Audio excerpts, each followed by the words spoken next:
SolidWorks'te ismi ya da konumu değişen parçanın oluşturduğu sorunları ele alıp sizlerle birlikte çözeceğiz. Hadi başlayalım. Önümde montajlanmış bir dosyam bulunuyor. Bu dosyanın parçalarını tek tek ayrı bir şekilde kaydedeceğiz. Yeni bir klasörün içine şöyle tek tek parçaları açıyorum. Farklı kaydet diyorum. Kopya olarak kaydet ve aç. Masa üstüne öncelikle bireysel olarak kullandığınızı varsayıyorum. Projeler olarak bir dosyamı açtım. Onun içine eğer çalıştığınız yerde de olabilir. İmalat birimi vardır ya da patronunuzla ilgili bir sürü projeler yapmış olursunuz. O yüzden onları bir klasörde toplamak istersiniz. Ben imalat birimi diye bir klasör açıyorum içine. Bunun içine de projem neyse ismini tanımlıyorum. Örnek veriyorum. Direkt tutucu parça montajı diye bir klasörü açtım. İçine girdim. Ya burada isterseniz birinci versiyon, ikinci versiyon olarak klasörleyebilirsiniz. Çünkü ileride de göstereceğim bir sorun var burada. Örnek veriyorum. Bir parçadan iki versiyonunu yaptınız. Biri delikli, biri deliksiz. Ama siz bunları farklı yerlerde kaydetmezseniz eğer montaj bozukluğuna neden olur. Onu da ilerleyen dakikalarda göstereceğim. Öncelikle ben buraya birinci versiyon diyorum. Onun içine de girdiğimde parçamı tanımlıyorum. Bu parçamızı tanımladık. Orijinal belgeyi kapat dedim. Birinci versiyon bakır parça dedik. Tamamdır. Orijinal belgeyi kapat diyorum. Artık benim bu montajımda işim kalmadı. Montaj açalım.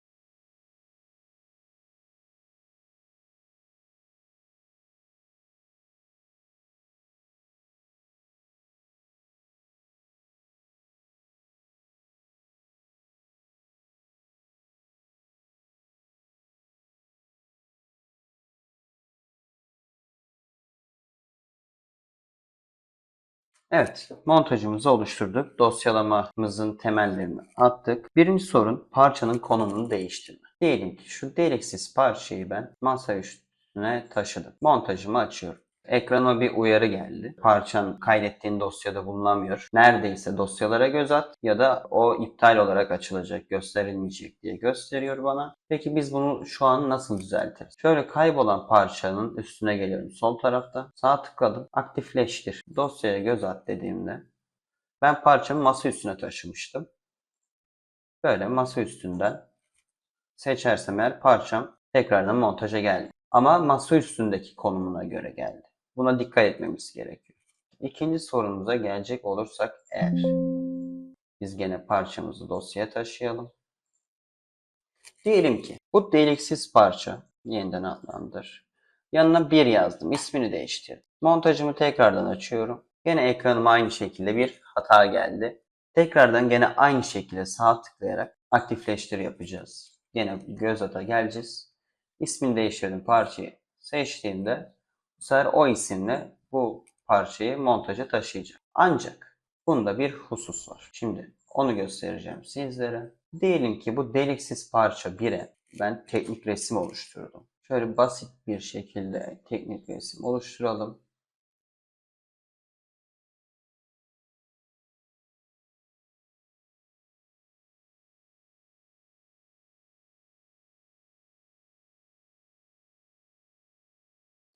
Yani bu şekilde bir teknik resim oluşturduk. Gösterme adına çok detayına girmedim. Aynı dosyanın içine şu an teknik resmi kaydediyorum. Yani dilerseniz parçalar olarak da ayırabilirsiniz dosyalama yönteminde. Ben şimdi bu şekildeyken parçanın adını değiştirmek istiyorum. Şimdi montajımı açıyorum. Gene aynı hatayı aldık. Hemen parçamızı bulup seçiyoruz. Şimdi teknik resmi açtığımızda ise burada bir hata geldi ekranımıza. Parça 2'yi seçiyorum ve tekrardan buradaki çizim gösterildi. Normalde alt sürümlerde buradaki çizim de kalkıyor. Burada bayağı uğraşıyorsunuz. Direkt ekrana gelmiyor. Tekrardan bu sekmeden seçip üstlerine tıklayıp buradaki görselleri sağa tıklayıp göster demeniz gerekiyor.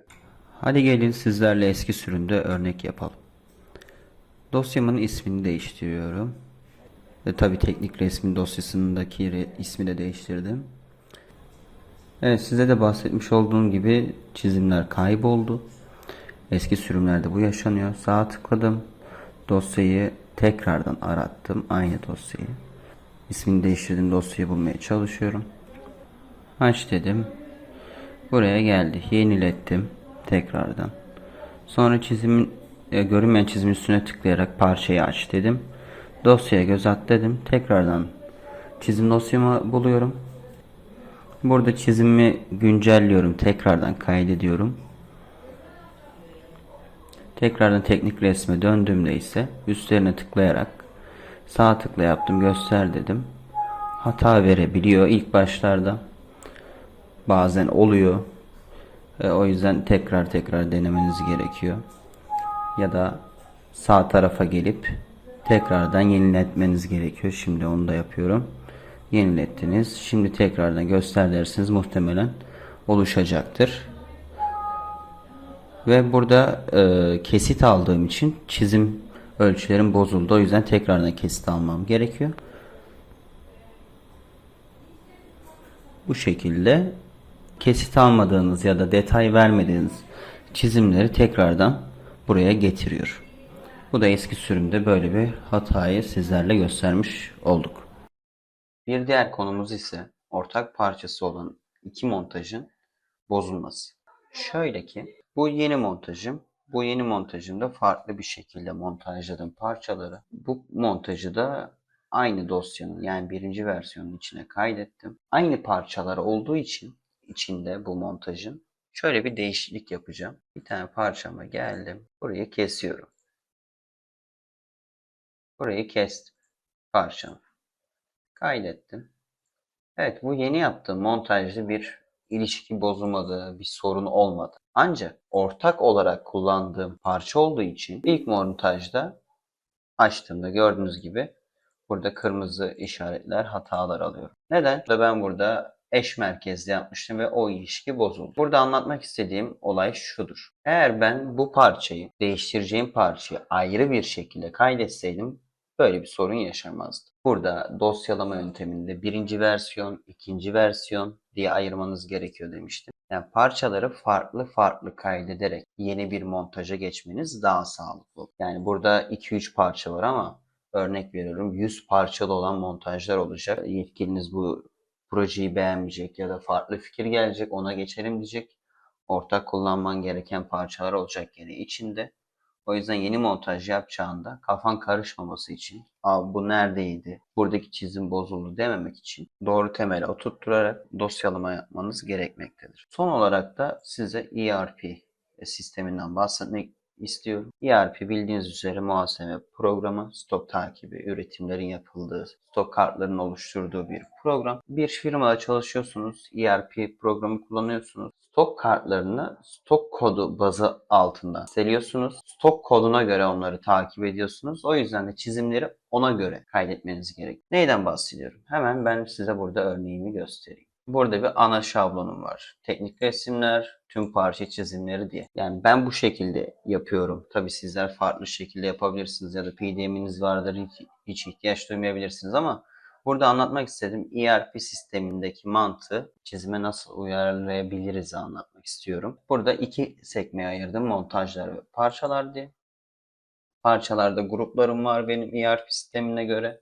Örnek veriyorum. Test Clemens diye bir gruba girdim. Görmüş olduğunuz gibi kodlamalar var. Mamul ürün, yani son noktada satılacak ürünleri genelde montajlı ürünler olur. Çok nadir yekpare parçalar olur. O yüzden onların başına böyle bir kodlama ve içeriğinde de parçanın cinsine göre ya da ham maddesine göre kısaltımlar yaparak kodlama yapmışız. Yani montajdan çıkalım. Parçalara geldik. Burada mesela alt kademedeki parçalar var. DK demişim. Dışarıdan gelen parçalar olarak başlıyor. Ara ürün demişim. AÜ. Bu da dışarıya gidecek ama bir işlem görüp bizim imalatımıza geri dönecek demek. Ne işlemi görecek? Belki kaplama olacak. Belki torna işçiliğine gidecek. Lazere ya da upkant diyecek gibi konular için dış işlerin takibinde ara grup olarak kullanıyoruz. Yarım amir. Bir yekpare parçanın son hali, bitmiş hali. O yüzden bunları da bu şekilde ERP sisteminde kodlama yaparak her firma kendine göre farklı yapar. Ben de size burada bir örneğini göstermek istedim. Umarım iş hayatınızda ya da normal dosya kaydetme yönteminizde belki siz de bu şekilde bir kodlama yapmak isterseniz sizlere bir fikir olur. Bugünlük bu kadar. Sizlere dosyalama yöntemini anlatmaya çalıştım. Umarım faydalı olmuştur. Bir sonraki videoda görüşmek üzere.